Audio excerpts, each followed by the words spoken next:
Picture a postcard. Go on. Picture the most beautiful postcard you've ever seen in your life. Snow-covered peaks catching the last of the afternoon light, turning pink and then gold and then something you don't quite have a word for. Dark pine forests running up the slopes like the bristles of some enormous animal. A valley so clean and quiet and perfect that it seems less like a real place and more like an idea of a place. An idea of what the world might look like if someone started over and did it properly this time. Now fill it with people who are dying, not quickly, not dramatically, not with the speed and noise of battlefields or fires or floods, slowly, quietly, methodically, with thermometers and ledgers and the soft, relentless, wet sound of lungs that have stopped doing what lungs are supposed to do. Add the smell of carbolic acid and boiled linen. Add the particular silence of buildings where everyone has been told to be quiet, where noise is itself considered dangerous, where even laughter has been rationed by doctors who believe that excitement accelerates deterioration. Add the coughing that starts before dawn and never quite stops, that echoes off the stone faces of mountains that have stood for 10 million years and will stand for 10 million more, completely indifferent to the tiny tragedy playing out at their feet. That is the Swiss Alps in the second half of the 19th century. The most beautiful place in Europe, and also, depending on how you look at it, the largest outdoor hospital it has ever produced. A place where you could watch the sunrise over 3 countries from your breakfast table and be dead before Christmas. Where the richest families on the continent sent their most beloved children, their most prized heirs, their most brilliant young minds, with the desperate, terrible hope that the altitude and the cold and the mountain air would somehow do what every doctor in every city had failed to do. Sometimes it worked, more often it didn't, and someone had to take care of the ones it wasn't working for. Someone had to carry the breakfast trays up 4 flights of stairs and clean the basins and wrap the cold wet sheets around the shivering bodies, and stand in the corridor at 3 in the morning listening to a man cough blood onto a pillow while pretending everything was perfectly fine. We're going there tonight, not as the patients, not as the doctors in their long coats with their expensive thermometers and their careful, confident diagnoses. We're going as the help, the attendant, the Wärter, the invisible one who keeps the whole terrible, beautiful machine running. So I make these history stories, and I'll be honest with you, I genuinely don't know if you're listening to this because you want to learn something, or because there's something deeply wrong with you that makes the sound of a man describing 19th century tuberculosis treatments the most relaxing thing you can think of before bed. Both possibilities are fine. Both are frankly very on brand for this audience. Get comfortable. Pull the blanket up. Let the Alps come to you. Here we go. Your name is Jakob Haller. You're 20 years old and you have never in your life been this cold. Not the cold of a Bernese winter morning, which you know well, which you grew up with, which is the honest cold of a place that has seasons and knows it. This is something different. This is the cold of altitude, of a January that seems to have decided that previous Januaries were insufficiently committed. This is cold with opinions. Cold that has settled into your coat like a second lining and is now making serious inquiries about your bones. You've been sitting on the top of a horse-drawn sled for the past hour and 40 minutes, climbing a mountain road that was never built with the comfort of passengers in mind. The road is not bad exactly. It has been maintained, clearly. The canton of Vaud has put money into this road because the road matters now, because there is commerce here that didn't exist 30 years ago, because of the sanatoriums. But maintained and comfortable are not the same thing, and by the time the sled crests the last switchback and the village of Lysin comes into view, you cannot feel the last 3 fingers of your left hand. This is January 1888. You're here because your uncle knows a man who knows the administrator of the sanatorium Waldfrieden, and because your uncle has been telling your mother for 3 years that there is good, steady work to be had up in the mountains with the sick people, and because your father's mill went quiet last autumn when the new German machinery arrived downstream and made everything your father knew how to do suddenly unnecessary. You have a letter in your breast pocket.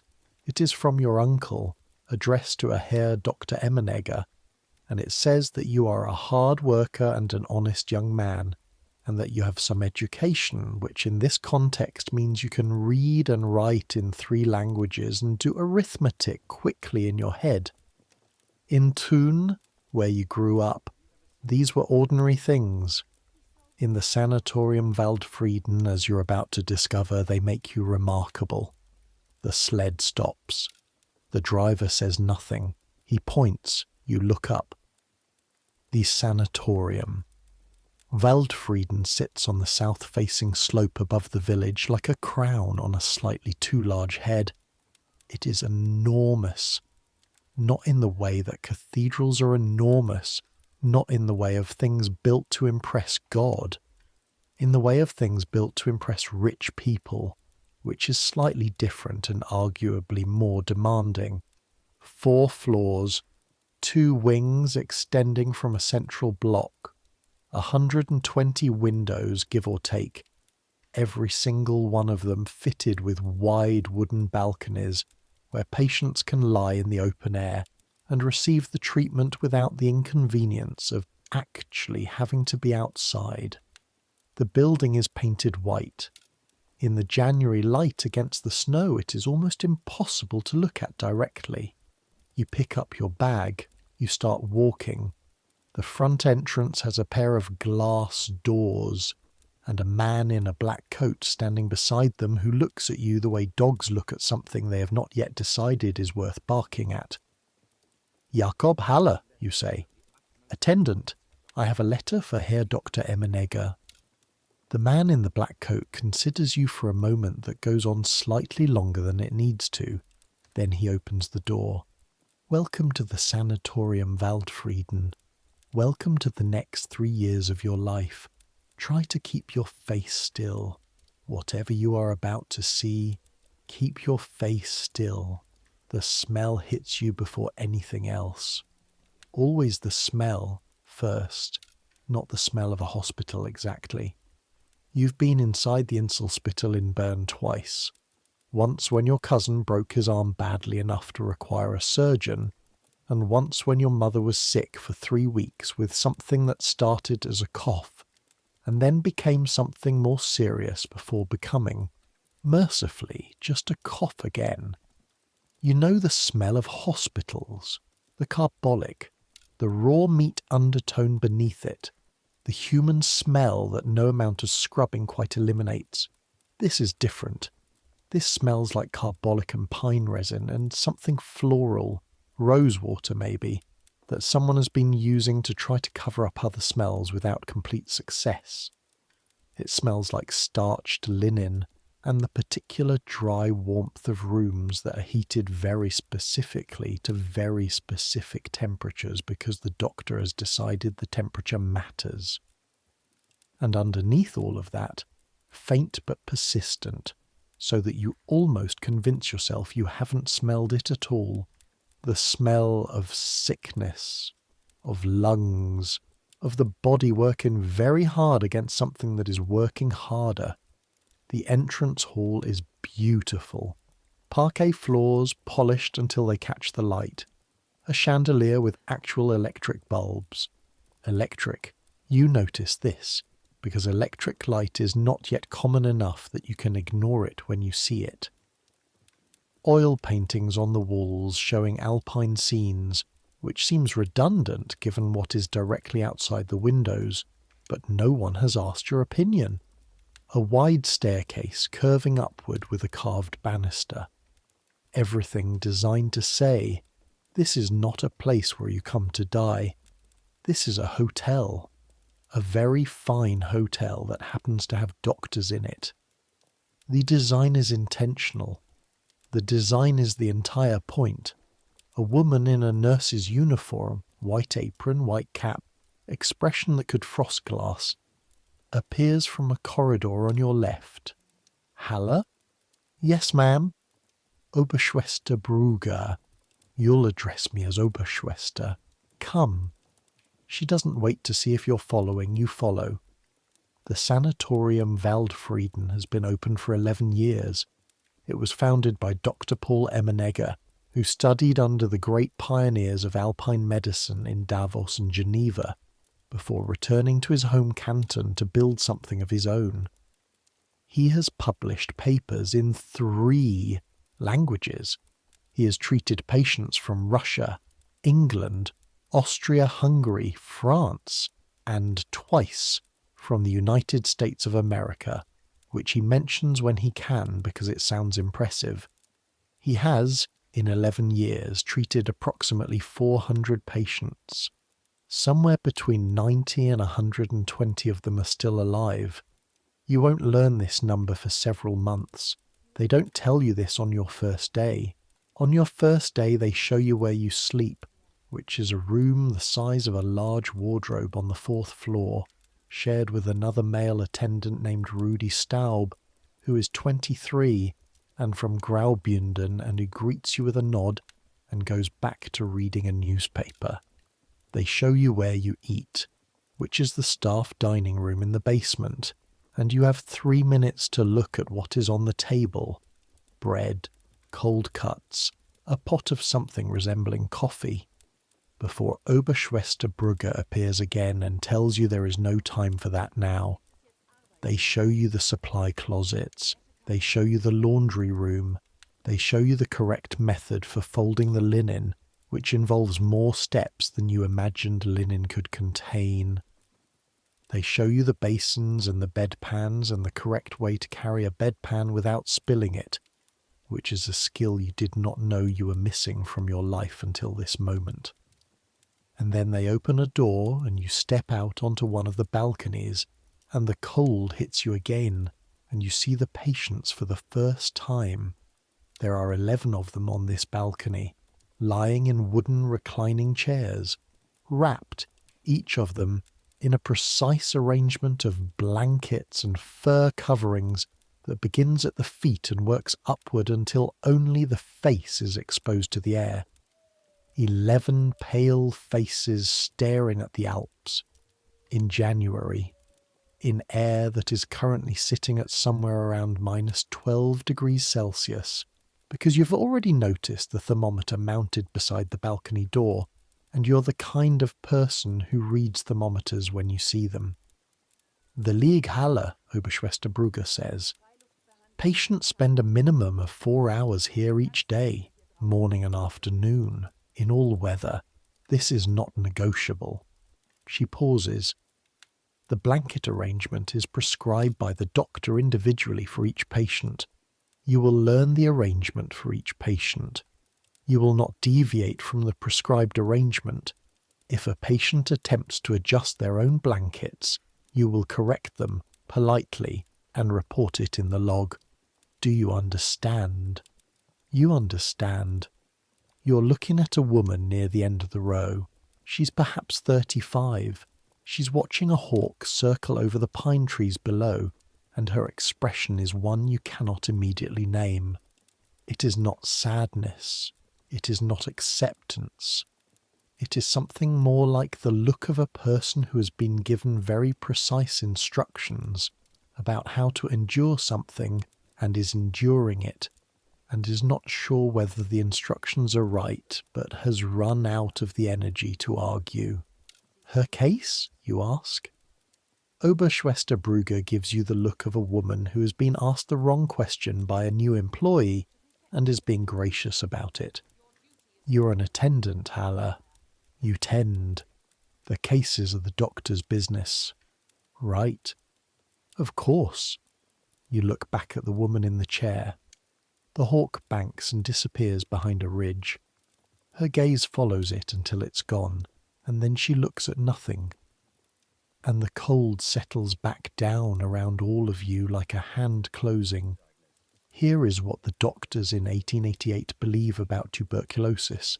They believe, and this is important, this is the thing everything else depends on, they believe that the mountain air cures it, not treats it, not manages it, cures it.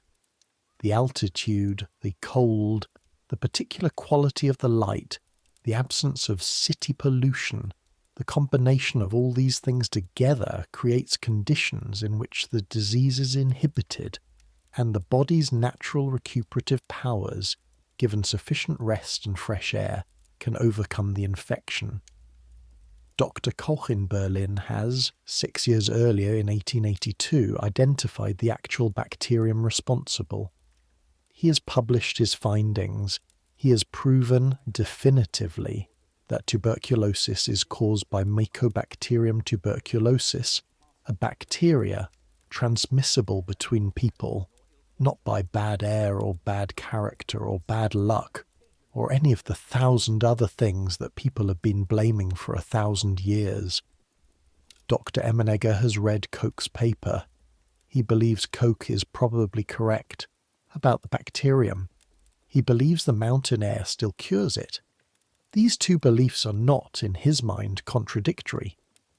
The mountain air, he has decided, creates conditions hostile to the bacterium. The cold slows its reproduction. The altitude strengthens the blood. The rest allows the body to fight what the air has slowed. This is not entirely wrong. Cold air does inhibit some bacterial processes. Rest does help the immune system. Removing patients from crowded city environments where tuberculosis is rampant does reduce the chance of re-exposure. But it is not a cure. There is no cure. Not yet. Not for another 60 years, when streptomycin arrives and changes everything so completely that within a decade sanatoriums across Switzerland, across Europe, across the world will empty out almost overnight like someone pulled a drain somewhere. But that is 1946. This is 1888. In 1888, this is the best medicine has. And so 11 people lie wrapped in blankets on a balcony in January and stare at mountains and breathe the cold air and try very hard to believe that it is helping. And you stand beside them with a clipboard and check that their blanket arrangements conform to specifications. Your first patient is a man named Herr Grunewald. He is 41 years old, which you know from the chart, and he looks 60, which you know from looking at him. He is a manufacturer of something. Textile machinery, you think, from Stuttgart. He has been at the sanatorium Waldfrieden for 8 months, which means he arrived in May, when the mountain was green and the air was warm, and the whole proposition of lying outside for 4 hours a day probably seemed less like a punishment and more like something a wealthy man might choose to do voluntarily. He is, by the time you meet him in late January, no longer able to choose much of anything. Your job with Herr Grunewald is to assist him through the morning routine. This sounds straightforward. It is not straightforward. You wake him at 6. The room is cold even though the heating system has been running all night, because the building is designed with ventilation as a medical priority, which means it is never warm in the way that a normal room is warm. It is, at best, slightly warmer than outside, which in January is like saying a candle is slightly warmer than the air around it. Herr Grunewald does not wake easily. You have been told this. Rudy told you last night after dinner, in the precise and sentimental way that Rudy communicates all information. Grunewald doesn't wake easy. Don't shake him. Say his name 3 times and then wait. If you shake him, he'll cough until he vomits and you'll be cleaning the floor for an hour. You say his name 3 times and wait. On the 4th repetition, his eyes open. They are blue, faded, the blue of something that was once more intensely blue. He looks at you without surprise, which suggests he has passed the stage of being surprised by strangers appearing in his room. "Morning," he says. His voice is not what you expect from a manufacturer of machinery. It is almost no voice at all. A whisper with the ambition of being a voice. The sound of a throat that has learned to produce words as efficiently as possible, because efficiency is the only way to avoid the cough. "Good morning, Herr Grunewald. How are you feeling?" He considers this question with more seriousness than most people bring to it. "The same," he says. "Any discomfort in the night?" "There is always discomfort in the night." You write this down. Not those words exactly. You write, "Patient reports night discomfort. No change in condition." Which is, you're already learning, how you translate a dying man's morning into a medical log. The temperature-taking ritual happens 3 times a day. This is one of the things that defines life in the sanatorium, that marks the difference between this world and every other world. Patients take their temperature at 7 in the morning, at noon, and at 5 in the evening. These temperatures are recorded on a chart. The charts are examined by the doctor during rounds. The fever curves, as they're called, the lines drawn between the 3 daily measurements, are the primary diagnostic tool.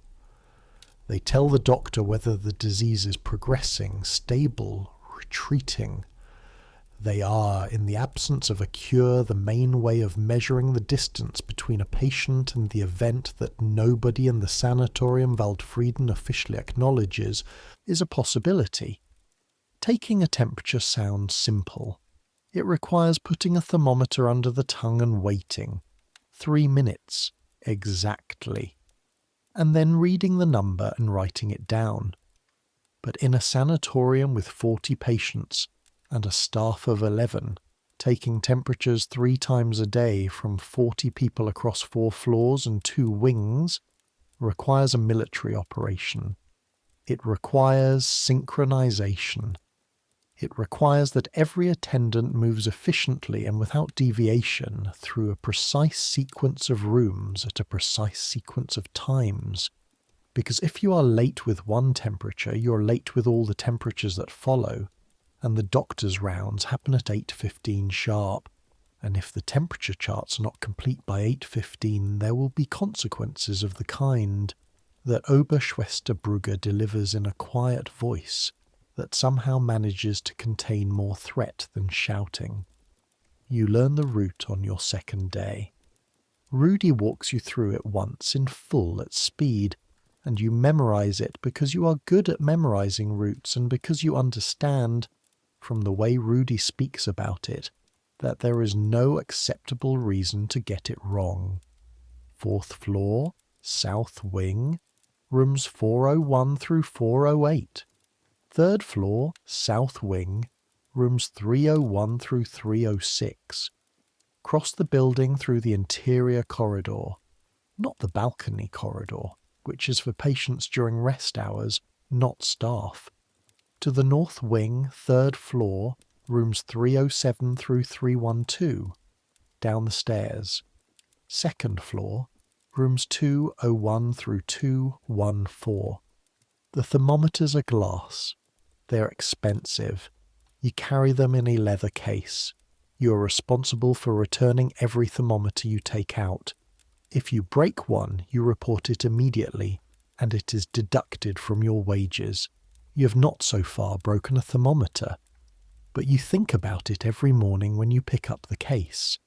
You think, This is a glass tube containing a small amount of mercury in a graduated cylinder, and I'm going to carry it up 4 flights of stairs in the cold and hand it to 40 separate people with varying degrees of manual dexterity, and somehow it is not going to break. So far, by some miracle of attention, it doesn't. Room 312 is where you find the young Russian woman. She is 23. Her name is on the chart. Fräulein Natasha Alexandrova Sokolova. Patient of record since October 1887.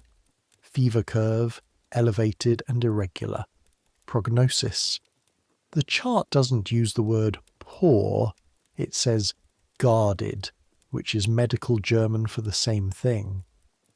She's sitting up in bed when you arrive on your 3rd day, which surprises you, because most patients in the morning either greet you lying down or lying down and pretending they weren't asleep. She's sitting up, and she's writing in a small leather-bound book, and when you come through the door, she closes the book with a snap that suggests she has been waiting for someone to interrupt her, and has practiced the gesture accordingly. She has dark eyes, and a pale face, and cheekbones that are very pronounced in a way that might be aristocratic structure, or might be the disease, or might be both at once. She's wearing a nightgown under a shawl under what appears to be a second shawl, and her hair is loose around her shoulders, which is unusual. Most of the women have their hair arranged before they receive visitors, even if the visitors are only attendants, and the effect is of someone who has decided somewhere in the recent past that there are things no longer worth the effort. "The thermometer boy," she says, in German, but with a Russian accent that makes the words sound like they are made of different material, softer and harder at the same time. "Good morning," you say. "I need to take your temperature." "I know what you need. You need the same thing at this time every morning. You have an agenda. It is a thermal agenda." A pause. "Sit down, please. You're making the room feel smaller." There's nowhere to sit except a small wooden chair beside the window. You carry it to the bedside and sit. You hold out the thermometer. She takes it and puts it under her tongue without looking at it, still looking at you with an expression you will later, in the privacy of your own mind, describe as diagnostic. Like she's taking your temperature, not the other way around. 3 minutes is a long time when someone is staring at you. "Do you always stare at your patients?" you ask. She raises one eyebrow. The thermometer stays in place. 3 minutes pass. You take the thermometer back, read it. 38.1 Celsius, which is elevated, which you already knew would be elevated because it has been elevated every morning since October, and write it in the chart. "The same," she says. "I can't discuss. The fever is the same. You don't have to discuss it. I can see it in your face." She settles back against the pillows. "It's always the same, or nearly. Sometimes it's 1/10 less, and the doctor is very pleased and tells me this is progress, and I think, 1/10 of a degree. I have come from St. Petersburg to lie in the Alps for 1/10 of a degree." You close the chart. "How long have you been in Switzerland?" you ask. You're not supposed to ask this. It's not in the protocol. The protocol is temperature, chart, next room. She looks at you with something that might be surprise. 14 months. I came to Davos first, then here. A pause. My father sent me. He read about the mountain cure. He is a great believer in science, my father. He reads everything. Another pause. He has not been to visit. You pick up the leather thermometer case. You stand. "I'll be back at noon," you say. "I know," she says. "You always are." She picks up the leather-bound book again. You go to the door. "What is your name?" she asks without looking up. "Halle. Jakob Halle." "Where are you from, Halle, Jakob?" Thun, near Bern. Is it beautiful there? It's ordinary, you say, in a nice way. She nods slowly, as if you've said something interesting. I don't know what ordinary feels like anymore, she says. And then she opens her book and writes something, and you go to room 313, and the moment closes behind you like water. Let me tell you about the treatments, all of them, because the mountain air by itself was never quite enough for a doctor who needed to justify his fees. The cold air cure was the foundation. Mandatory Liege-Halle time, minimum 4 hours per day. Patients arranged on the balcony in their precisely prescribed blanket configurations, lying in the open air regardless of temperature, breathing, just breathing. Sometimes you would watch them from behind the glass of the interior window and think, this is what medicine looks like. 40 people lying in the cold, breathing in and breathing out, paying 12 francs a day for the privilege. 12 francs a day in 1888 is a significant amount of money. A skilled Swiss craftsman earns perhaps 3 to 4 francs a day. A factory worker in Zurich might earn 2. You, as an attendant, earn 1 franc and 20 centimes, plus board and a room the size of a wardrobe. For 12 francs a day, a patient at the sanatorium Waldfrieden receives the room, 3 meals, the Liege-Halle, twice weekly consultations with Dr. Emmenegger, daily temperature monitoring, and access to the supplementary treatments. The supplementary treatments. This is where it gets complicated. The first supplementary treatment is hydrotherapy. There is a room on the ground floor, called with clinical understatement the Baderraum, that contains 3 large bathtubs, a steam cabinet that looks like a torture device for someone with very specific ideas about comfort, and a system of pipes that can deliver water at temperatures ranging from 42 degrees Celsius, which is as hot as most people can stand, down to 8 degrees Celsius, which is cold enough that when you run a bath at 8 degrees and look at it, you feel, purely as a physical reflex, afraid. The cold bath is a treatment for nervous conditions.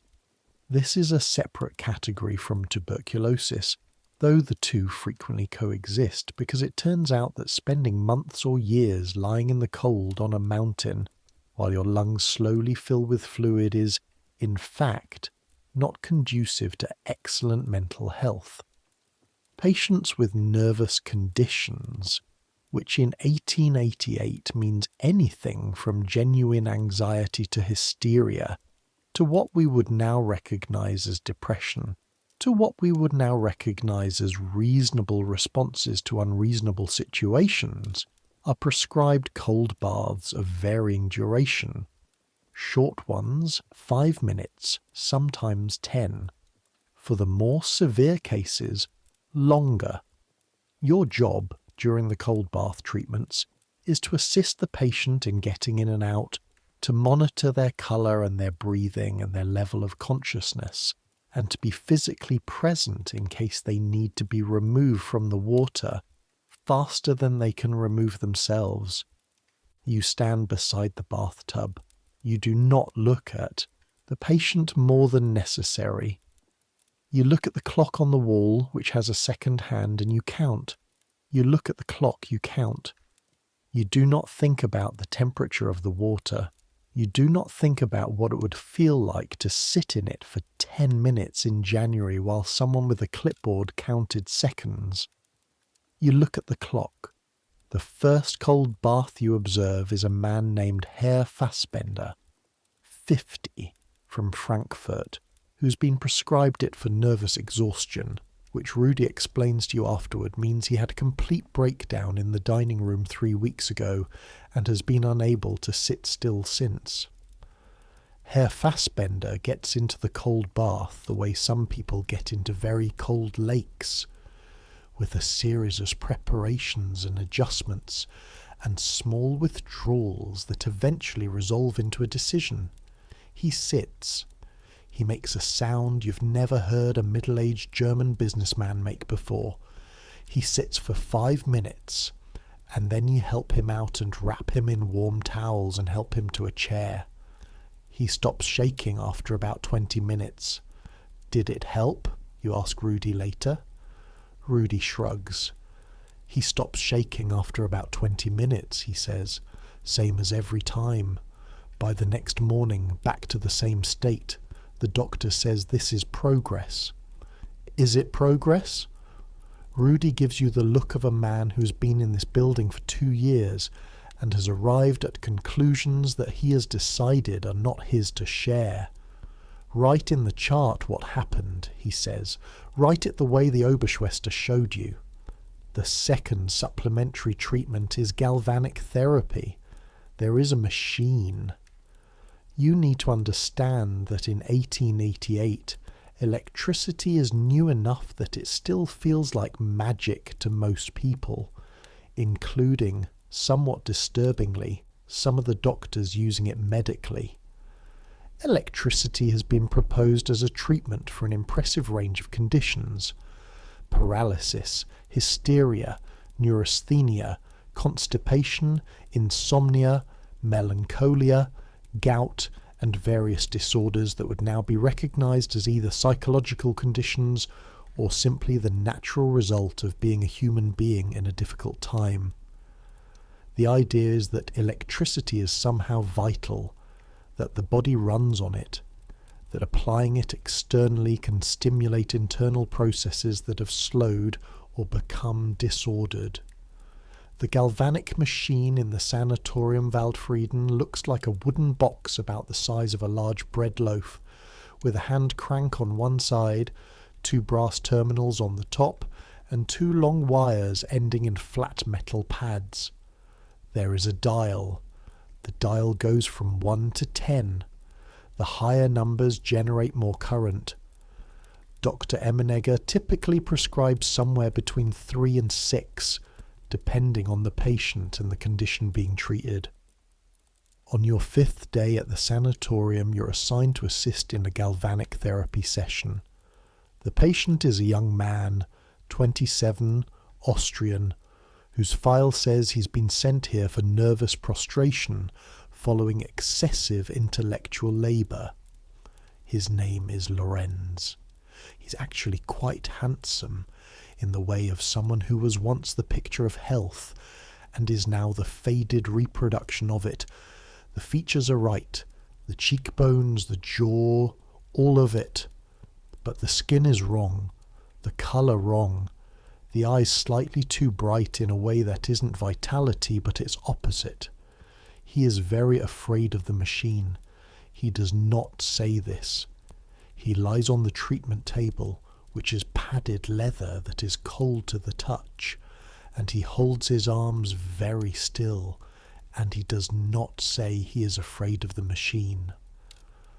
But you watch his hands while Dr. Emenegger prepares the pads and the wires, and his fingers are pressed flat against the leather surface with the careful deliberateness of someone who's keeping his hands still through an act of will rather than ease.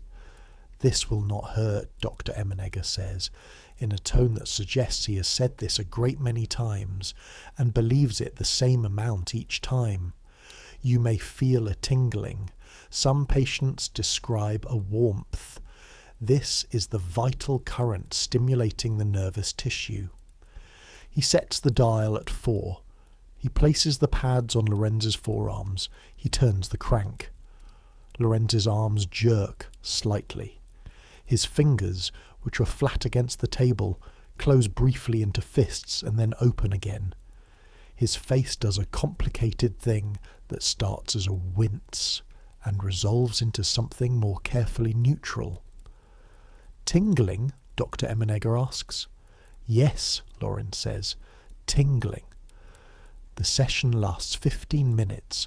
At the end, Lorenz sits up slowly, testing his arms as if checking that they are still attached and functioning as previously. His colour is, if anything, slightly worse than before the session began. "You'll feel better tomorrow," Dr. Emenegger tells him. "The stimulus takes time to manifest as improvement. Give it a week." You help Lorenz off the table. "Does it actually help?" he asks you quietly as you walk with him to the door.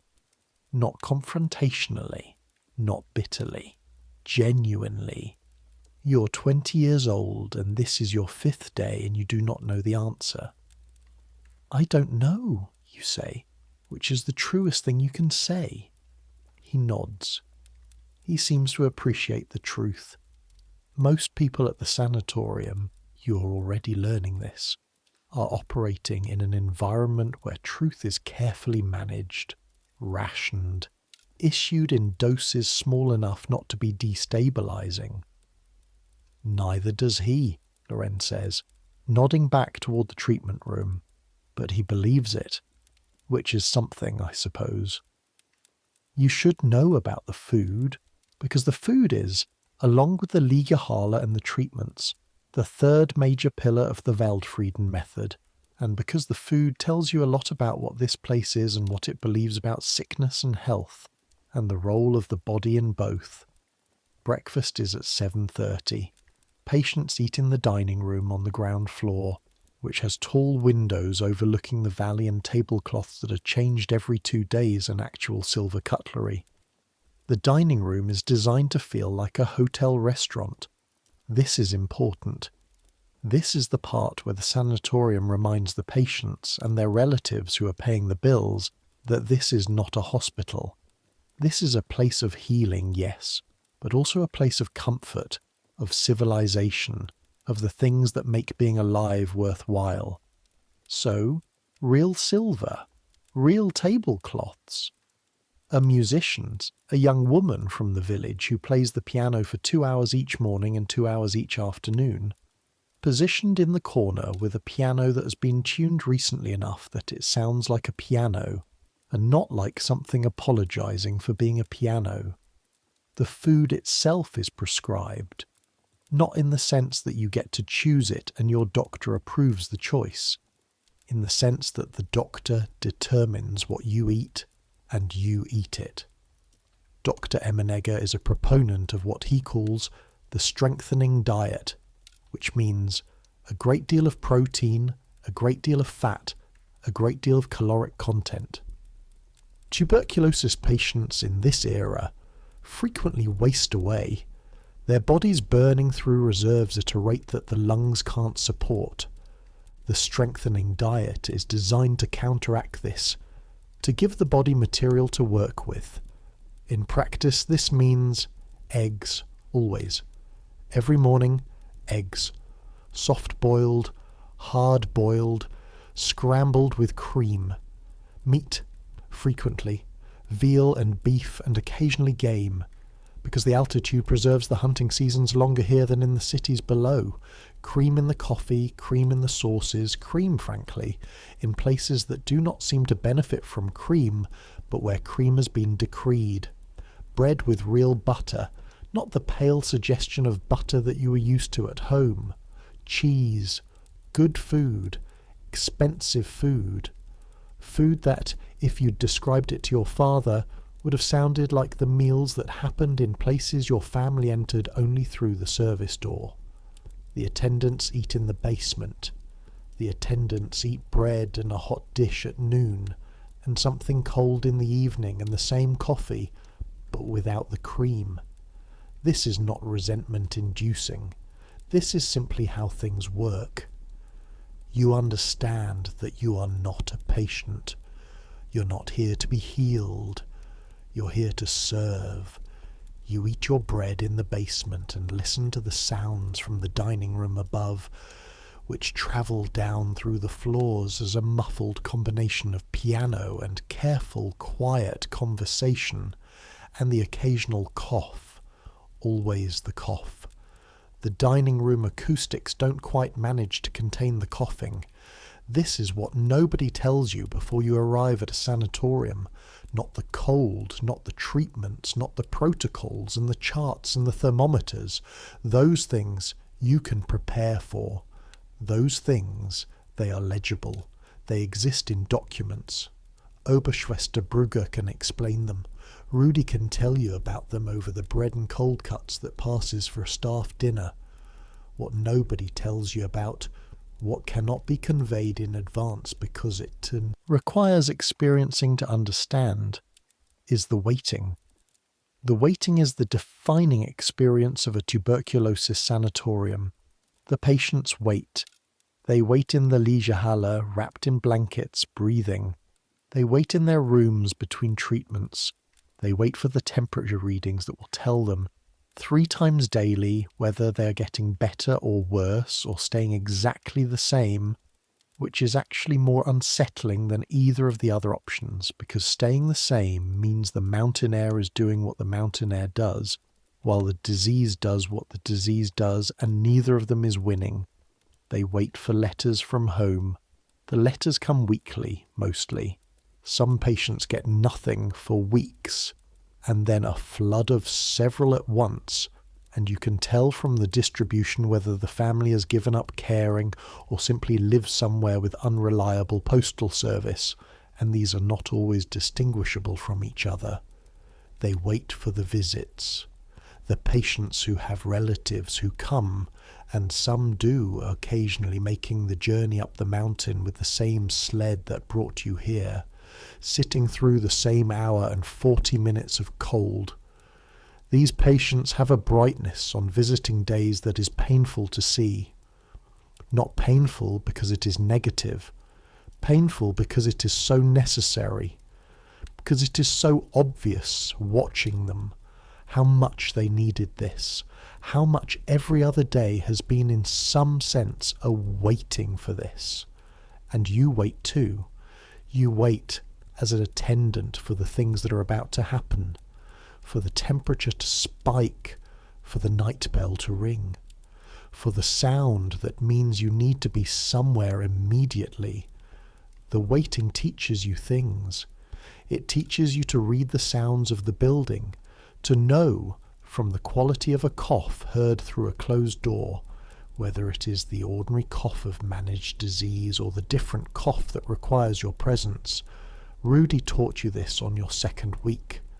You'll know, he said, which was not helpful, but you do know eventually. The body knows things the mind doesn't, and working in a building full of sick people teaches your body a new language. It teaches you to fill time without appearing to fill time, because patients notice the attendants with nothing to do, and nothing to do in a sanatorium reads as bad news. A busy attendant is a sanatorium functioning normally. A still attendant is a sanatorium in which something has stopped. It teaches you to sleep when you can. In small spaces of time, 10 minutes here, 20 there. Because the nights are not full nights. The nights are interrupted things. All the interruptions connected by the thread of your own exhaustion, drawn tighter every morning. 3 weeks in, Dr. Emenegger stops you in the corridor outside the treatment room. He is a man of medium height and considerable precision. His beard is trimmed in a way that suggests it is trimmed on a schedule. His coat is the same coat every day, or a series of identical coats maintained in rotation, which amounts to the same thing. He smells of tobacco and something medicinal that you can't identify. Halle, he says, Herr Doctor. You speak French? Yes, sir, and some Italian. Sokolova tells me you've been speaking to her in French. You had not been aware that your conversations in room 312, conducted in French because her German is approximate and your Russian is non-existent, would reach the doctor. But of course they would. Of course everything in this building reaches the doctor eventually. The doctor is what the building exists for. Only briefly, you say. During the temperature routine, I didn't think. She slept through the night last Tuesday. He looks at you. His expression is not accusatory, but it is examining. For the first time since October, A pause. She mentioned to Oberschwester Brugger that she'd been less troubled by thoughts in the evening, that she'd been thinking about something you said about your home. You try to remember what you said about your home. You were standing in the doorway with the thermometer case. She asked if you missed it. You said, yes, but less than I expected. The thing I miss isn't Thun specifically. It's the feeling of knowing where things are, of walking somewhere familiar. She'd said, I don't think I'll ever have that feeling again. You'd said, it comes back. That's the thing about familiar places, even this one, eventually. She'd looked at you for a long moment. Then she'd said, that's the most comforting lie anyone has told me in 14 months. And she'd smiled briefly, and it had changed her face considerably. I told her the familiar feeling comes back, you say, about a place. Dr. Emenegger looks at you for a moment that he seems to be using for something. Don't become too familiar with the patients, he says. It creates complications. He pauses. But continue. The temperature readings indicate she may be stabilizing. Whatever you're doing, continue. He walks away. You stand in the corridor for a moment with the thermometer case in your hands. You're not sure whether you've been praised or warned. In this building, you are learning. The two things often arrive together. The mountain walk happens every Thursday afternoon, weather permitting. In January, weather permitting is a more conditional phrase than it sounds. Weather on the Leysin Plateau in January can deteriorate in 40 minutes from cold but manageable to the kind of alpine storm that makes the concept of outside feel like a theoretical position rather than a place you can actually be. Weather in this context means no active snowfall, wind below approximately 20 kilometers per hour, and visibility sufficient that you can see the path. When these conditions are met, those patients whose condition the doctor considers suitable for exertion are taken on a walk of between 30 minutes and 2 hours. Exertion in this context is relative. For some patients it means walking at a normal pace on a reasonably level path through the forest below the sanatorium. For others it means the elevation cure, deliberately ascending to a higher altitude, because some doctors believe that increasing the altitude further than the sanatorium's already considerable altitude provides additional stimulation to the blood. You accompany the walking group. Your job is to stay at the back of the column with the patients who walk most slowly. Rudy takes the front, setting the pace, which is slow enough that you wonder sometimes if it qualifies as pace or merely organised standing. Your first walk is in the second week of February, when the weather relents enough. There are 11 patients in the walking group. You've given each of them their noon temperature, and most of them are within an acceptable range, and it is, by February standards, almost pleasantly cold rather than aggressively cold, maybe -6, with the sun low and bright and the snow on the path compacted hard enough to walk on without sinking. The forest here is spruce and larch, mostly, and at this altitude the trees are shorter than they would be, lower on the mountain, more bent, their branches shaped by decades of snow and wind into postures of permanent resignation. The path winds through them toward a clearing about 20 minutes from the sanatorium, where a wooden bench has been placed specifically to give walkers somewhere to rest before the return. 11 patients walking through a January forest. They are dressed for it. The sanatorium provides what it calls the walking kit, heavy wool coats and fur-lined boots and hats with ear flaps. But underneath the warm clothes they are what they are, and you watch their breathing as they walk.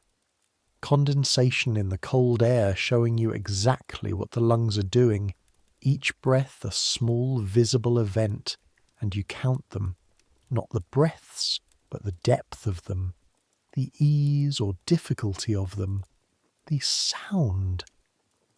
Most of them are fine, managing, walking and breathing, and occasionally, when a particularly dramatic piece of mountain becomes visible through the trees, stopping to look at it with the combination of aesthetic appreciation and something more resigned that seems to be the dominant emotional mode of the sanatorium Waldfrieden.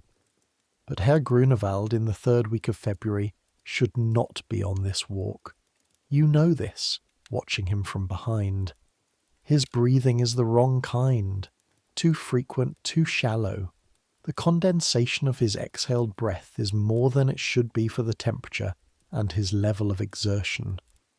His pace is slow, slower than the others, and he is walking with his hand occasionally touching the trunk of a tree, not quite leaning on it, but in contact with it in a way that suggests he is grateful the trees are there. You move up beside him. "How are you feeling, Herr Grunewald?" "The same," he says, which is what he always says. But today it doesn't sound the same. "We can head back," you say. "I can tell Herr Dr. Rudy that you needed to turn early. It's not unusual." He looks at you. His eyes have the expression of the woman you saw your first day, looking at the hawk. That same thing that is not quite resignation. "I want to reach the bench," he says. "It's another 10 minutes. I want to reach the bench." You walk beside him. He touches the trees. You don't try to help him. You know from Rudy that offering physical help to a patient who hasn't asked for it is taken as an insult, as an acknowledgement of weakness that the patient may not be ready to acknowledge. But you walk close enough that if he stumbled you'd be there.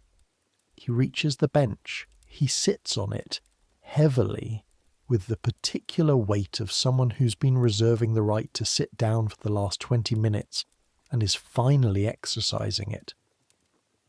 He looks out at the valley below, the sanatorium visible from here, white against the snow, the village of Leysin smaller beyond it, and beyond that the valley descending toward the lower world, toward Aigle and the Rhone, and eventually the cities Geneva, Lyon, places where streets exist and people move at normal speeds, and the air smells of coal and rain rather than cold and spruce resin. "I owned a factory," Herr Grunewald says, without preamble, as if continuing conversation you haven't been having. "Yes, sir." "In Stuttgart. Textile looms. My father built it. I doubled it." He breathes, carefully with the care of someone managing a resource. "My son is running it now, 22. He knows the machinery, but he doesn't know the men. My father always said, know the men first, the machinery after. The men are the factory." You sit down beside him. Rudy would tell you to stay standing. Rudy would say you don't sit down on the bench with the patients. But Rudy is at the front of the group, which is now returning from the clearing, and Herr Grunewald is looking at the valley like a man who needs someone to look at it with him. "Your son will learn," you say. "Perhaps." He breathes. "I would like to go back to Stuttgart," he says. "Not to you specifically, to the valley. I would like to go back to the factory and know the men again." He pauses. "I have been here 8 months. I feel I am becoming the place." You don't know what to say. "You'll go back," you offer. He turns and looks at you, and the look tells you very clearly that he knows something you haven't yet learned to acknowledge, and that he's not angry about it, and that he is simply waiting for you to catch up. "Yes," he says, one way or another. The last of the walking group passes by. Rudy gives you a look that has exactly the amount of disapproval in it that you expected. You help Herr Grunewald to his feet. You walk back together. He touches the trees. You reach the sanatorium. You help him out of the walking kit. You take his 4 o'clock temperature, which is 38.7, which is higher than this morning's, which you write down in the chart. Then you go to the supply closet and sit on a box of bandage rolls for 5 minutes. The box of bandage rolls is where you sit when you need 5 minutes. To be somewhere that isn't a patient's room or a treatment room or the staff dining room or the shared dormitory where Rudy might be reading his newspaper. The supply closet has no window. It smells of carbolic and clean cloth. It is very small and very boring, and that is exactly what you need. 5 minutes, then back. It is early March when Natasha Sokolova tells you about the music. She's having a good day, which is a real category in the sanatorium, a clinical one. Good day, meaning temperature within acceptable range and energy sufficient for something beyond lying in bed reading. On her good days, she sits in the chair by the window, the one that faces directly south and catches the afternoon sun, and the sun comes in and hits her face, and she looks for 20 or 30 minutes in the afternoon, genuinely warm. In St. Petersburg, she says, I was learning to play the cello. Were you good? No, but I was learning. She watches the light on the snow outside. My teacher was a man from Vienna, very old, very impatient. He said I had no sense of the instrument. She pauses. He meant that I was too careful with it, that I held it like I was afraid of it. Are you afraid of it? I was afraid of making mistakes. She looks at you. That is different. You write down her noon temperature on the chart. 37.4. Better than yesterday. The fever curve, if you were to draw it, would be improving exactly, but it would be less consistently catastrophic. There are days now, good ones. There is a cello, you say, in the music room. It belonged to a patient who... You stop. It's been here for a year. No one plays it. She looks at you with the same look from your first day, the diagnostic look. Can patients use the music room? I'll find out. You ask Oberschwester Brugger. Oberschwester Brugger asks Dr. Emmenegger. Dr. Emmenegger says, music therapy has been proposed by several colleagues in Zurich, and he has been considering it, and if Fräulein Sokolova wishes to attempt the cello as part of her therapeutic routine, this will be permitted on a trial basis of 3 weeks, provided the activity does not cause respiratory distress, and provided it occurs during the designated open hours, and provided the instrument is not damaged. You tell Natasha Sokolova this. He said yes, she says. He said yes with conditions. Conditions. A small smile. He loved conditions. Did he give you a chart to fill in? Not yet. She looks out the window for a moment. The afternoon light is long and amber now, late in the day, and the shadows of the spruce trees are crossing the snow in stripes. You're kind, she says, for someone who's not supposed to be kind. I'm not supposed to be unkind, you say. That's not the same thing, and you know it. March. Then April. Time in the sanatorium works differently than time in the rest of the world. Outside, April means things are starting. Mud and the smell of turned earth. The first green. Movement after the stopped months of winter. April is a beginning. In the sanatorium Waldfrieden, April means the departure of the patients who arrived in autumn and survived the winter. Of the 40 patients when you arrived in January, 7 have left by the 1st of April. 2 of them were discharged as improved. The doctor, making rounds, declared their fever curves satisfactory and their conditions stable enough to return, under conditions, to their normal lives. They left on the same sled that brought you here, with trunks and luggage and the careful, slightly dazed expressions of people re-entering a world they are not sure they still fit. 2 more were transferred to institutions with different specializations. One of these transfers was Lorenz, the Austrian with the nervous prostration, who was sent to a clinic in Basel that focuses on what they're beginning to call, in certain progressive medical circles, mental therapeutics. Whether this is better or worse than the galvanic machine and the cold baths you can't say. You hope it is better, and 3 died. You knew about 2 of them before they happened. You knew because you read the fever curves, because you heard the night bell, because you were in the corridor at 2 in the morning with the doctor and Oberschwester Brugger, and the particular silence that falls over a building when something final is being prepared. The 3rd one surprised you, a woman named Frau Hölzel, 47, from Freiburg. Her fever curve had been stable for 6 weeks. Dr. Emenegger had spoken cautiously of improvement. She had been seated at a table in the dining room 3 days before, eating her cream-enriched breakfast, and she had said something to the woman beside her that made the woman beside her laugh. A real laugh, surprised out of her. And then 3 days later Frau Hölzler was gone. In the night. Quietly. The way the disease sometimes decides, without consultation, that it has reached a conclusion. You found out in the morning when you went to room 209 for the temperature routine, and the door was open and the bed was being stripped. Oberschwester Brugger found you in the corridor.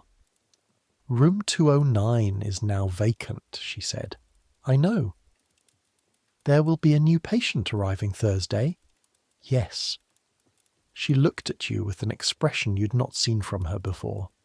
Not softness exactly, something near it. It doesn't get easier, she said. Anyone who tells you it does is telling you what they need to believe. She walked away. You stood in the corridor for a moment. Then you went to room 210 and took the temperature of the man inside who was alive and whose fever curve was currently trending favourably. You wrote the number down. You moved on. April also brings the thaw. The thaw on the Leysen Plateau is not a gentle thing. It is not the tentative softening of the lowland springs you grew up with.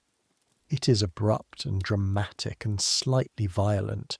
Snowfields that have been solid and reliable since November, suddenly becoming treacherous surfaces that can give way without warning. The sounds of the building changing as the drainage systems wake up and deal with months of accumulated snow all at once. And the view from every window shifting from white uniform to the complicated patchwork of snow and mud and emerging rock that is spring at altitude. The patients respond to the thaw. You notice this. The energy level in the dining room, the quality of the conversations during the Liegehalle. Something becomes slightly different when the thaw begins. Not better necessarily. Different. Like the building itself has been holding its breath for months and has now exhaled.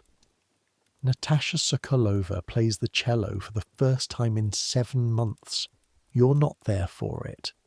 You're on the 3rd floor with the temperature routine when she goes to the music room, but you hear it from the corridor, faintly, through the floor, the particular low resonance of the instrument, hesitant and then steadying, finding itself. It's not correct. She told you her teacher said she had no sense of the instrument, and listening from 2 floors above you think you understand what he meant. There is something slightly careful in it, slightly controlled, the phrasing a little too deliberate. But there is also something else in it, something that she is doing with it that the instrument was not expecting. At noon, when you take her temperature, her eyes are different. How was it, you ask? I remembered more than I thought I would, she says. The muscle memory stays even when... She stops. I cried, for the first part. Then I stopped and I played. She looks at the thermometer as you take it back from her. What does it say? 37.1. She nods. This is her best reading in 3 months. She picks up her book. She does not say anything else, and you don't say anything else, and the afternoon sun comes in through the window and everything is what it is. Let me tell you about the view, because this is the moment. This is the moment you need to understand. It happens in late April, on a Sunday, which is your half day, and Rudy takes you up. You've been asking him since February about the upper path, the one that goes above the sanatorium, above the Lieghalle and the treatment rooms and the dining room with the piano and the charts and the thermometers and all of it. And he's been saying, when the snow is right, when the weather is right, when the path is clear enough. In late April, the path is clear enough. You climb for an hour, past the last of the spruce trees, which give out at a certain elevation and leave you on open slope. The snow up here is still deep but crusted hard, solid enough to walk on if you step carefully, and Rudy walks ahead of you with a stick he picked up somewhere below and uses to test the surface, occasionally without enthusiasm. The slope is steep but not dangerous. You've been in the mountain air for 3 months and you are, you discover, significantly fitter than when you arrived.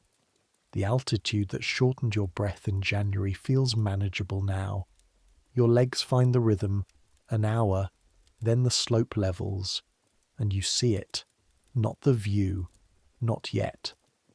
First you see the ridge, and then you walk along it for 10 minutes, and then the ridge opens to a shoulder, a wide snow-covered shoulder of the mountain that faces south and slightly west.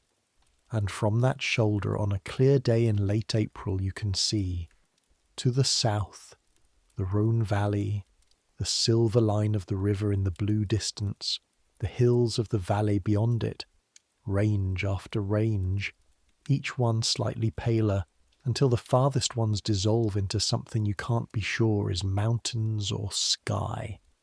To the west, the lake, Lac Léman, Geneva's lake. From here it looks like a mirror set into the landscape, throwing back the sky.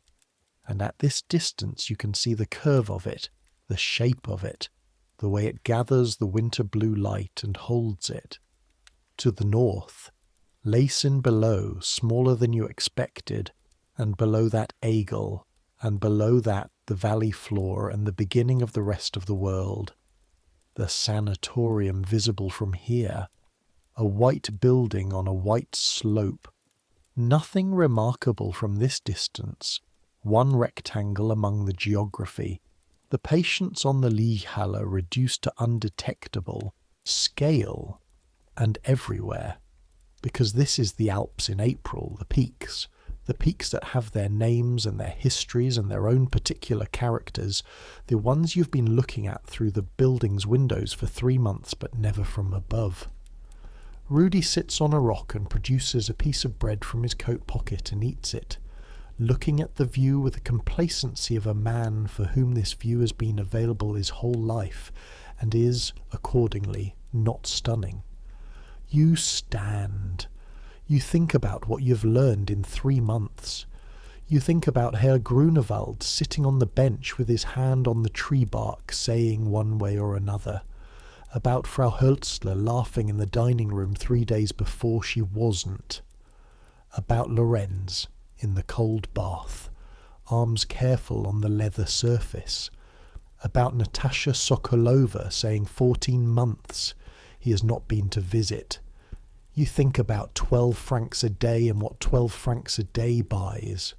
You think about the galvanic machine, the dial going from 1 to 10, and the way nobody can quite answer whether any of it actually helps.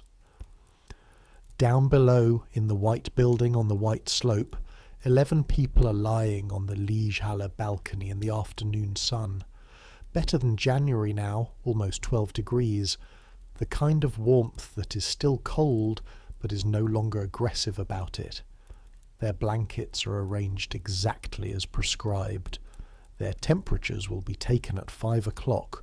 From up here you can't see any of this. From up here it's just a building.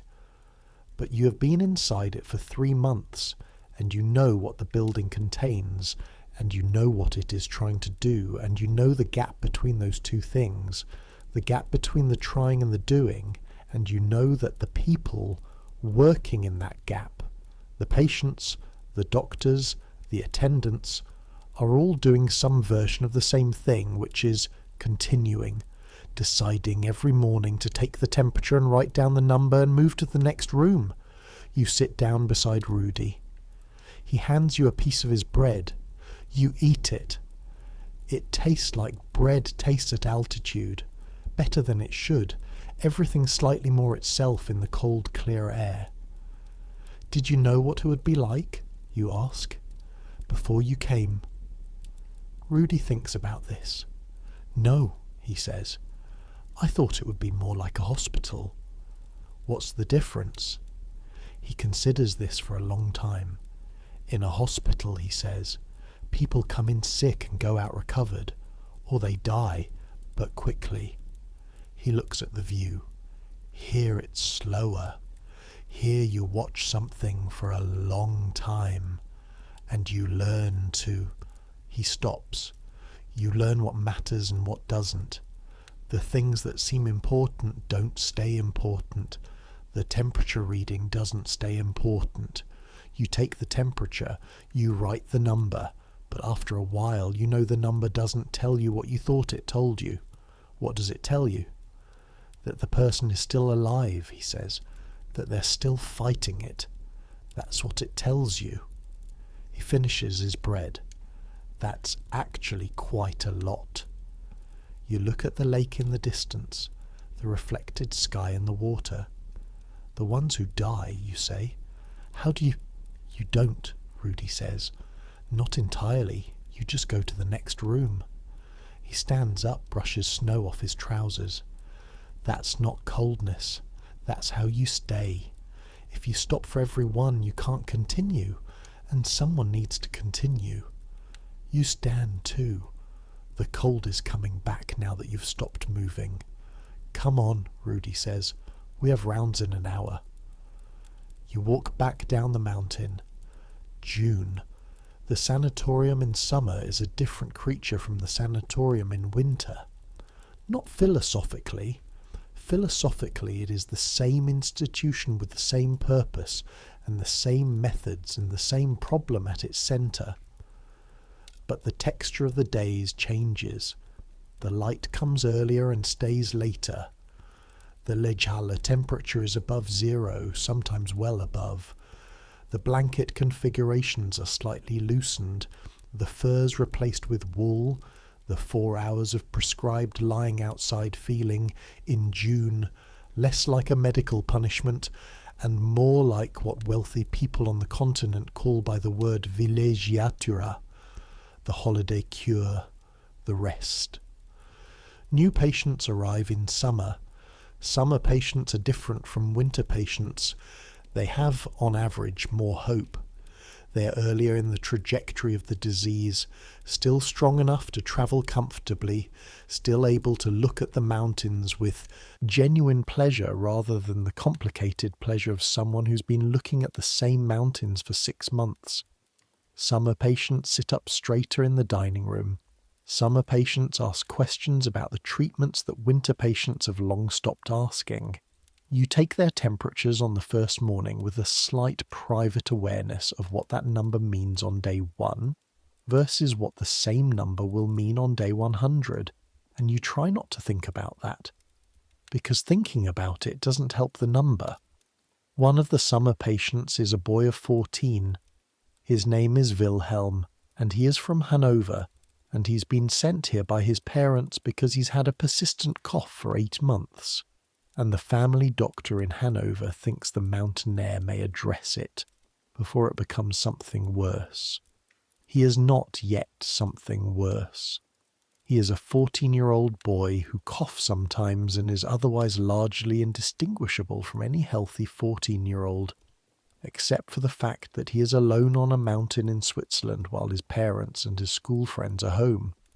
He hates the Lieghalle. He lies in the blanket arrangement without removing it. He is compliant, he has good manners, his parents have raised him well. But his face during the mandatory Lieghalle time is the face of someone enduring something at the absolute maximum of his available endurance. His eyes track the birds, the clouds, anything that moves. On his third day, you find him during the afternoon session reading a book he has hidden inside his blankets, held at an angle that makes it visible only from directly beside him. You stand beside him for a moment. He looks up. His expression prepares itself for consequence. "What is it?" you ask. "Jules Verne," he says, 20,000 Leagues. "Any good?" He considers whether this is a trap. "Yes," he says cautiously. You look at the book, then at the mountain. "Turn it so the cover faces down," you say, "so it's less obvious from the door." He stares at you. "I didn't say that," you say. "I said nothing. I walked past without seeing anything." He turns the book cover side down. You walk to the other end of the balcony. Later, Rudy asks you why you're grinning. "Nothing," you say. "I walked past without seeing anything." Natasha Sokolova has a visitor in July. Not her father. A woman. Her older sister, it turns out, travelling from Paris, where she lives with her French husband. The sister is tall and well-dressed, and looks like Natasha Sokolova, in the way a slightly different version of the same face looks. The same bones, different decisions made about what to do with them. She stays for 4 days. You see them together on the second day, in the garden below the south wing, which the summer has made available as an extension of the Lieghalle. Patients can sit in the garden in the afternoon in the good weather, in carefully arranged chairs with carefully arranged blankets, because the prescribed conditions apply everywhere. The sister is talking and Natasha is listening. Not the listening of someone waiting for a gap to speak. The listening of someone who has been waiting for a long time for someone to simply talk at them. The relaxation of a particular muscle she didn't know she'd been holding tense. You walk by without slowing. On the 4th day, the sister comes to find you. You're in the supply closet, your usual 5-minute spot, and she knocks on the door and says your name. "Holla, Jakob Haller." You come out. She looks at you with a directness that reminds you of her sister. "She told me about you," she says, "about your kindness." She says it in French, and kindness in French is bienveillance, which sounds more formal and somehow more serious than the English word. "I'm her attendant," you say. "I take her temperature." "She told me you talked to her, in the beginning, when she wasn't sleeping." A pause. "When we were children, Natasha couldn't sleep unless there was someone she could hear. Not talking to her, just someone, present." She looks at you with an expression you cannot quite read. You were present, I think, without knowing you were. You don't know what to say. "She's better," the sister says. "The fever is lower than it was. The doctor says the condition is stabilizing." She pauses. "You don't know if that will last." "No one knows," you say. "We try to. No one knows." She nods. She looks like someone who is used to, not getting answers, who has made her peace with it. "She's going to try to play the cello again," she says. "At home, when she goes back." "When she goes back," you say. Not if. The sister looks at you for a moment. "Yes," she says. "When?" The thing about the sanatorium that nobody tells you, not Rudy, not Oberschwester Brugger, not even the books you borrow from the small staff library on the ground floor, is that it gets into you the way the cold gets into you. not aggressively, gradually. The way something that is present every day eventually stops being something you notice and becomes part of the air. You notice one morning in August that you've been here for 7 months. You notice this because it is the anniversary of your arrival, roughly, and you remember clearly the cold and the sled and the frozen fingers and the glass doors and the man in the black coat who looked at you for a moment too long before deciding you were worth opening the door for.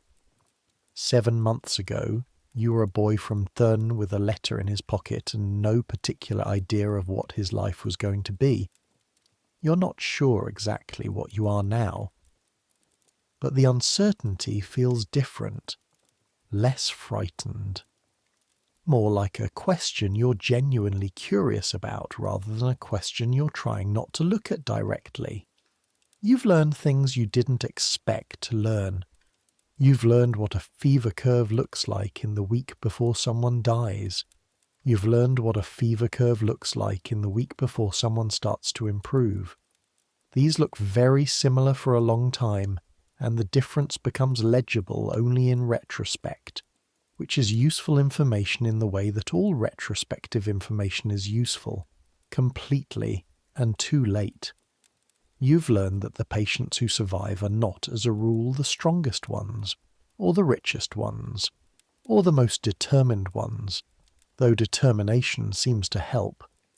The ones who survive are the ones who find something in this narrow and contained world to be curious about. The ones who ask questions, the ones who keep reading, or try to play the cello badly, or argue with the doctor about the effectiveness of galvanic therapy, or make the young woman in the next chair laugh unexpectedly in the dining room. The ones who stay interested in the world, even when the world has been reduced to a white building on a white slope and a Liegehale and 3 temperature readings a day. You've learned that the temperature reading is both the most and least important thing.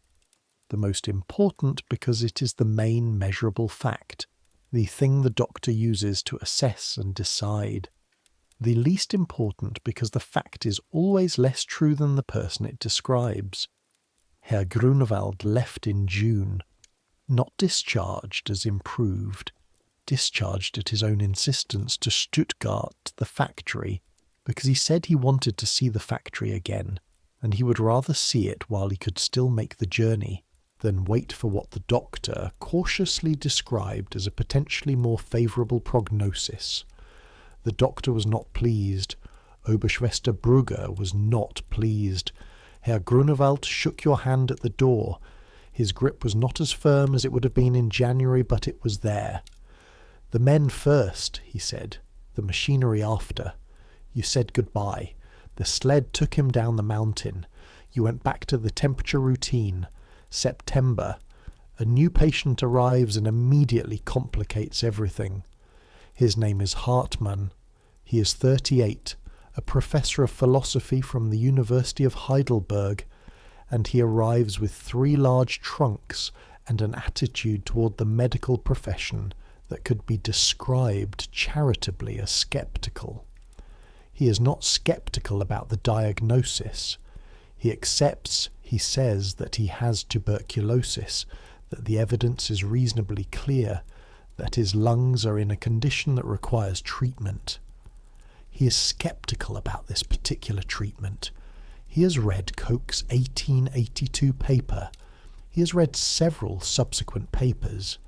He tells Dr. Emmenegger at the first consultation, which you are present for as the attendant on duty, everything that has been published in German, French and English on the subject of tuberculosis treatment in the past decade. And your conclusion, Dr. Emmenegger asks with the measured patience of a man who has been challenged before and has a practiced response, that the evidence for the specific efficacy of altitude is associative rather than causal. Hartmann says, the patients who improve here might improve at a lower altitude given equivalent rest and nutrition. The factor of the mountain is not isolated. The evidence of 11 years of practice is not controlled evidence. You have no comparison group. You don't know how your patients would have progressed at sea level with equivalent rest. Dr. Emenegger looks at him for a moment. No, he says, I don't. And you are here because at sea level with equivalent rest, the rate of progression was, in your case, accelerating. He pauses. The evidence is imperfect. The theory is imperfect. But I have seen patients improve who would, by every prior indication, not have improved. Until someone provides me with a better option, I will continue with what I have. Hartman is quiet for a moment. That's a reasonable answer, he says, more reasonable than I expected. Take his temperature, Dr. Emenegger says to you, and the consultation is over. Hartman is a difficult patient in the best possible way. He asks questions, real questions, questions that require you to find actual answers because he will know if you've made something up. He reads obsessively. He has brought books, more books than fit on the shelf in his room, books stacked on the floor, on the windowsill, on the chair beside the bed with the bookmark position tracked. He argues with the doctor during consultations, which he has apparently persuaded the doctor to allow him to attend with the agreement that the arguments will be conducted with what Dr. Emenegger calls professional courtesy. So far this has held. He asks you on your third day of taking his temperature why you became an attendant. Economic necessity, you say. And now? What do you mean, and now? You've been here 9 months. Economic necessity doesn't typically sustain 9 months. What keeps you? You think about it. The truthful answer is longer than a morning temperature routine warrants. I find it interesting, you say. He looks at the thermometer in your hand. Interesting, he says. Yes, I suppose that's the word. He puts the thermometer under his tongue. 3 minutes. You watch the clock. He takes it out. You read it. 38.3. Same, you say.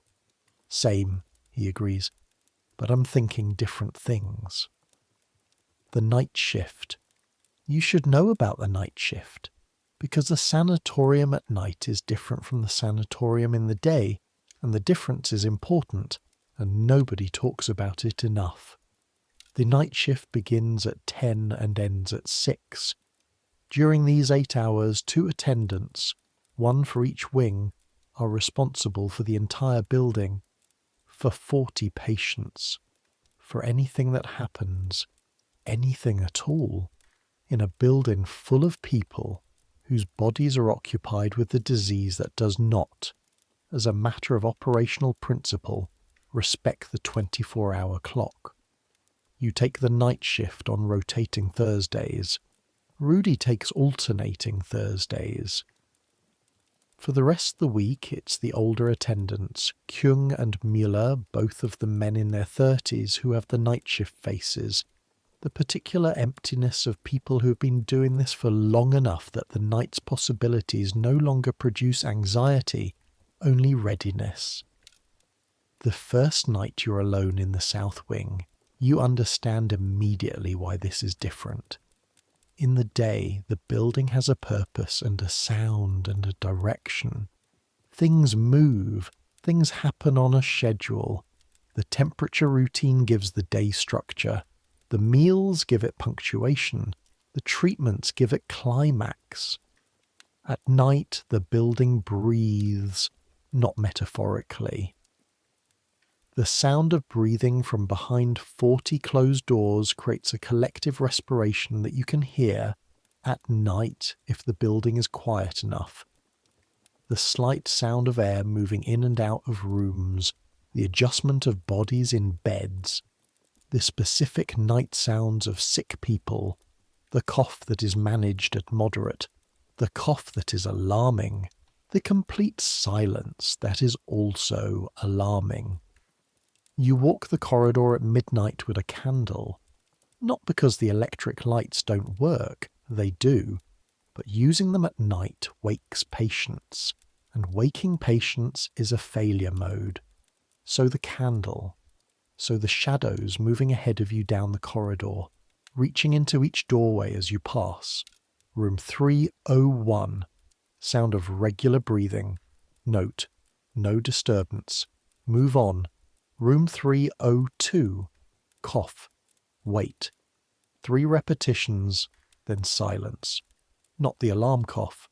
Note, night cough, self-resolved. Move on. Room 303, nothing. Note, no disturbance. You do this. You walk and you listen and you note. At 2 o'clock you do it again. At 4 o'clock again. And at 3 in the morning in October, in the second month of your night shift rotations, room 309 is different. The sound through the door is the alarm sound. You know it now. Rudy was right. You know it. It took months to learn, but now you know it the way you know your own heartbeat. Not by analysis, by recognition. You open the door.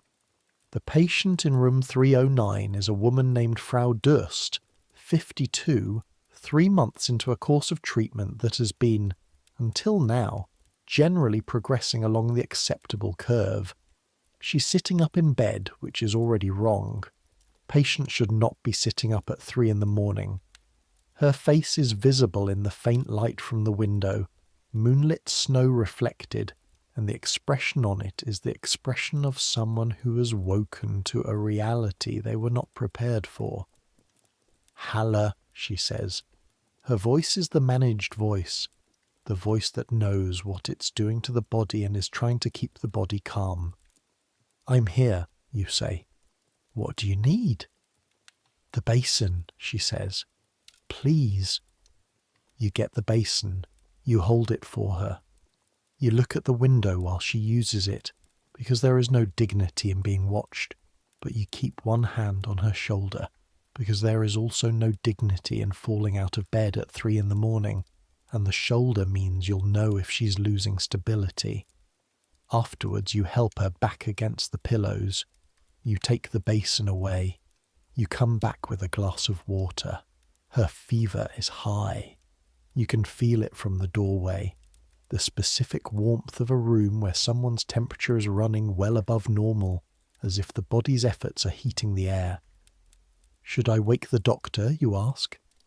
He was here 3 hours ago, she says. He adjusted the prescription. I'm supposed to rest. How long since he left? 3 hours. She closes her eyes. The coughing started about an hour ago. I've been managing it. She has been managing it, by herself in the dark, for an hour. I'll note it in the log, you say, and I'll check you again at 4. Yes, she says. You sit with her for 10 minutes, not doing anything, not talking, just there. Because sometimes the thing that is needed is not medicine or temperature readings or a basin.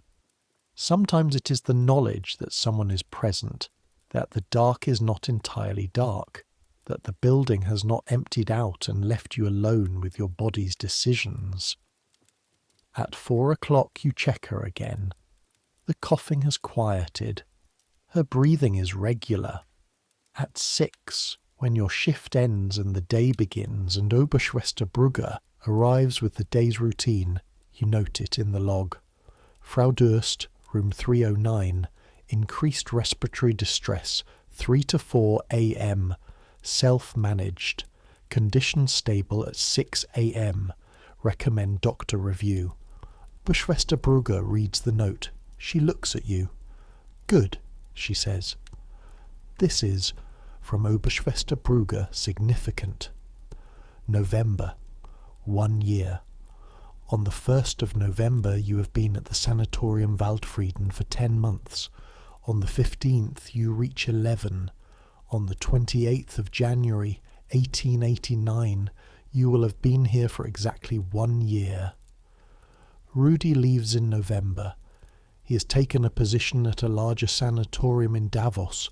Better pay, better prospects, the prestige of a bigger institution. He gives you 3 days' notice and then is gone, the newspaper folded on his bed, the attic room suddenly larger without him in it. His replacement is a young man named Thomas, 19, from somewhere near Lucerne, who jumps at every noise. It gets easier, you tell him, the first night, lying in the dark in the attic room. Give it a few months, you'll know the streets, the building. It starts to feel like home. He doesn't believe you. You can hear it in his silence, but he will, eventually. Natasha Sokolova is discharged in December, improved.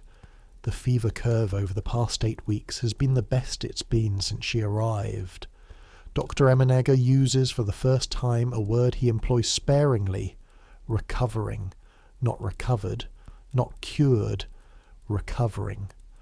With conditions, continued rest, continued outdoor air when possible, no return to the cold or the damp, no overexertion, monthly correspondence with the doctor regarding her symptoms. She comes to find you before the sled. She's wearing a coat you haven't seen before, her travel coat, her city coat, dark green with a high collar and brass buttons.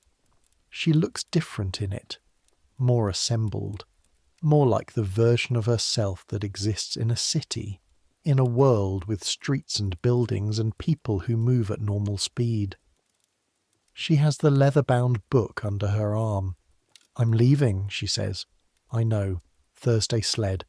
I saw the discharge papers this morning. I wanted to..."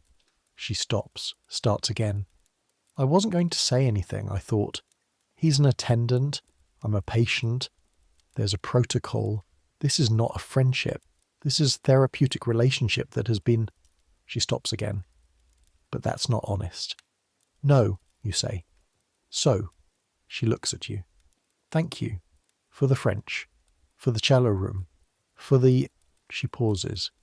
"For being present." You think of the sister in Paris saying she couldn't sleep unless there was someone she could hear. Just someone. Present. "You would have been fine," you say. "With or without me." "Possibly," she says. "But it would have been harder." She holds out the leather-bound book. "I'd like you to have this." You look at it. "I'll write a new one in Paris," she says. "I'd like you to have the one from here." You take it. It is heavier than you expected. 14 months of a woman's life, written in Russian you cannot read, in handwriting that is small and precise and looks like it doesn't waste words. "I can't read Russian," you say. "I know," she says. "That's not the point." A pause. "Come find me," she says, "when you're done here. When you go back to your ordinary life, come find me." She says it matter-of-factly, as if she is prescribing a course of treatment, as if it is simply the next indicated step. Then she goes to the front entrance. You watch her get into the sled. You watch the sled start down the mountain, the small figure growing smaller against the white slope until the switchback takes it out of sight. You stand at the door for another minute. Then Thomas appears at your elbow. "New patient arriving," he says. "Room 312. I need to prepare the temperature chart." "I'll help you," you say. "Come on." January 1889. The full year. The day itself passes without ceremony. Temperature routine at 6. Breakfast below. The morning Liegehalla. The treatment sessions. 2 galvanic therapy this morning, 1 hydrotherapy. The noon temperature. Lunch. The afternoon Liegehalla. The 4 o'clock temperature. Dinner in the basement. The log. At 9 in the evening, after the log is complete and the building has settled into its night sounds, you go to the supply closet and sit on the box of bandage rolls. You've been sitting on this box for a year.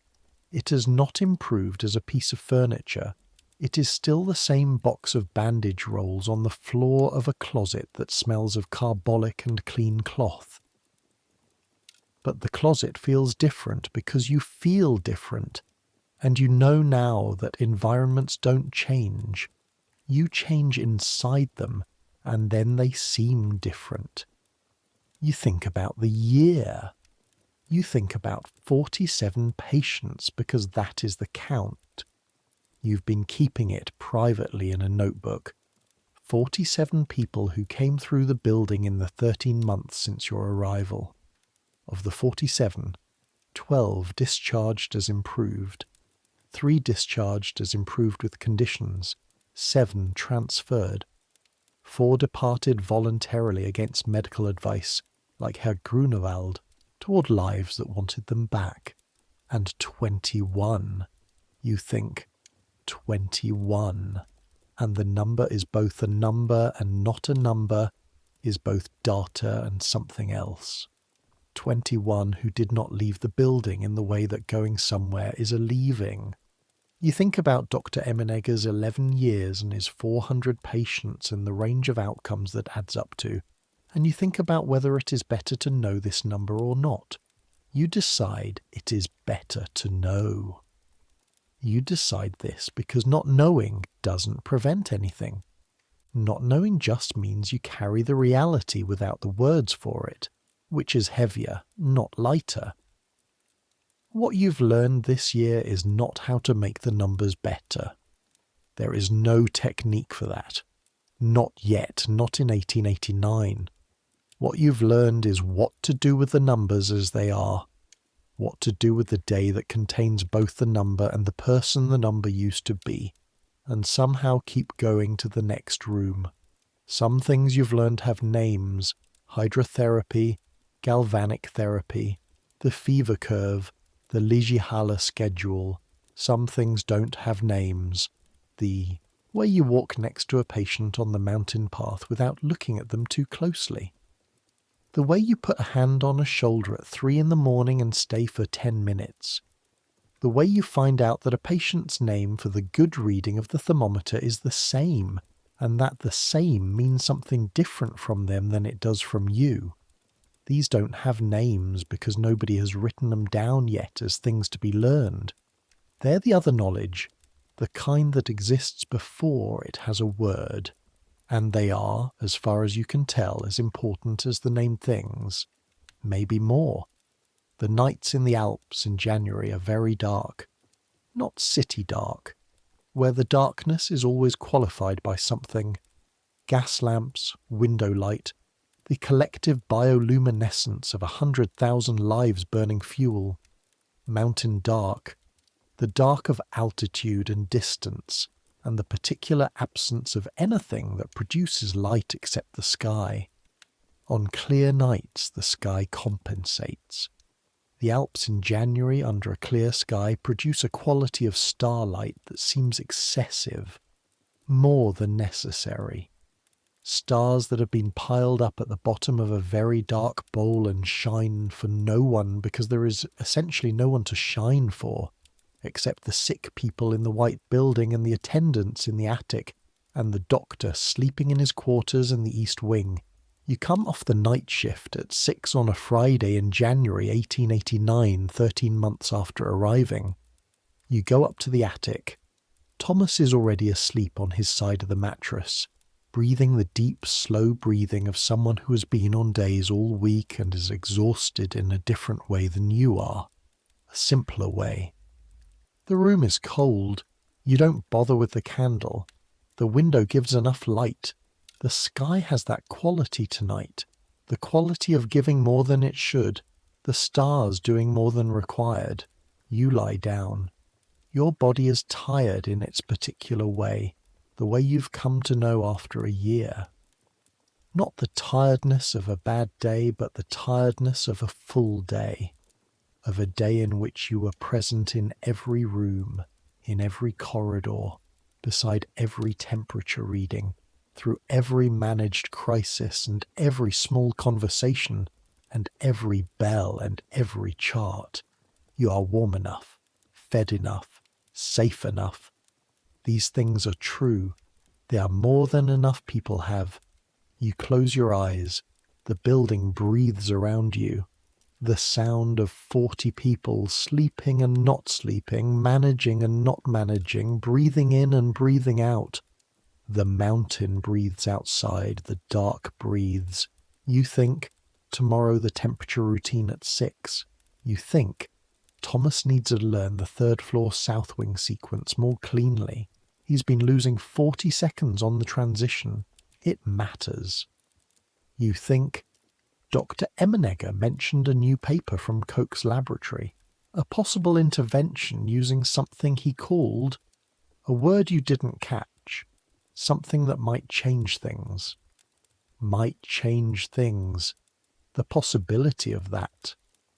The possibility that the thing that is wrong with the people in the building below you is not permanent, is not simply the shape of things, is something that could be changed. You hold this thought. You've been in this building long enough to know that hope is not the same as certainty, and that certainty doesn't help anyone anyway. But hope, the specific kind that doesn't demand a timeline or a guarantee, that simply remains open to outcomes that are not yet determined, that kind you've learned to keep. The mountains outside are the same mountains that were there before the first patient arrived. They'll be there after the last one leaves.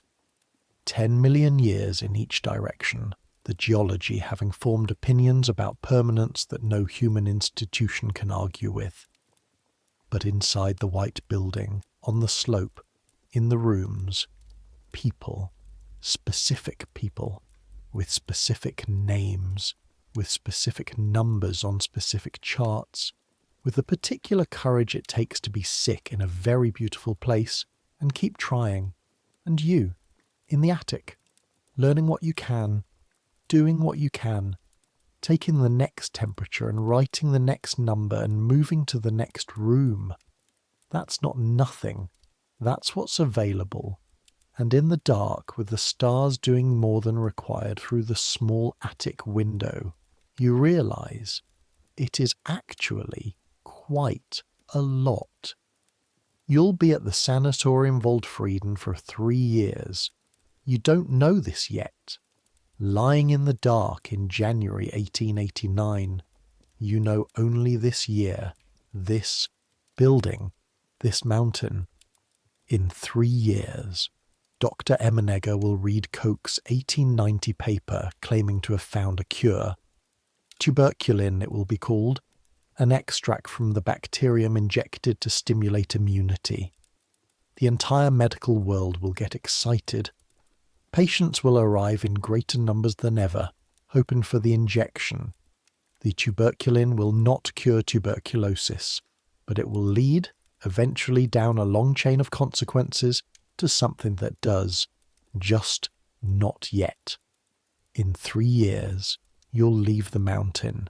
You'll take a position in a city hospital, which will feel simultaneously smaller and larger than the sanatorium. Smaller because it lacks the mountains, larger because it has more people and more speed, and more of the noise that you learn to live without. You'll take with you the leather notebook from Natasha Sokolova, full of Russian you've never learned to read. You'll find out years later that she did go back to Paris, that she did get the cello teacher, that she did eventually play something that the teacher said had finally found a sense of the instrument. You'll take with you the knowledge of what a fever curve means and what it doesn't mean, and what a number means and what it doesn't mean, and the difference between the two. And the other knowledge, the unnamed kind, the kind you carry differently, not in a notebook, not in a training, the kind that simply changed the shape of how you move through a room where someone is sick. But that's 3 years. That's later. Tonight you're 20 years old in an attic room in the Alps in January, with the stars doing more than necessary through a small window, and the building breathing around you, and Thomas breathing beside you, and the mountain breathing outside. Let the cold outside be cold. In here there is warmth enough, the small warmth of the blanket. The warmth of the body that has worked all day and is now, finally, done working. Tomorrow the temperature routine at 6, the same as every morning, the same as all the mornings stretching out ahead. But that's tomorrow. Right now, in this moment, in the dark, with the stars. This is enough. The sounds of the building quiet as you sink down. The cough from room 308. You know this one. You know the pattern. It resolves after 4 repetitions. You count. 1, 2, 3, 4. Silence. The building settles. Wood contracting in the cold. The particular creak of the structure adjusting to the night temperature, which is itself a kind of breathing. Somewhere below, Dr. Emenegger sleeps in his East Wing quarters with a new paper half read on his desk.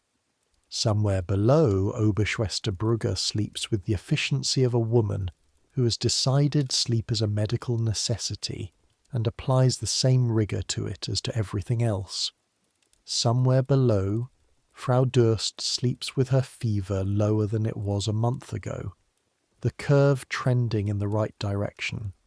Somewhere in Paris, Natasha Sokolova might be sleeping, might be awake, writing in a new leather book, in a room with better air and a cello in the corner. You close your eyes. The body knows its time. The body is done with the day and is informing you clearly and without ambiguity that the day is over, that what remains now is the dark and the cold and the slow repair of things that working breaks. You've earned this rest. The mountains were here before any of this and will be here after all of it.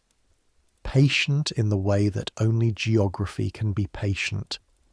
The snow on the peaks doesn't know about the white building on the slope, doesn't know about the fever curves or the galvanic machine or the basin at 3 a.m. or any of it. But you know. And tomorrow you'll know more. And for tonight, knowing what you know, having done what you've done, that is enough. That is enough. Let the breath slow. Let the sounds of the building fade into the background where they live. Let the body have what it's earned. The stars outside do their excessive, unnecessary, beautiful work. The mountain holds its position. The building breathes. You breathe with it. And then nothing. Just the long, slow, earned dark. Good night.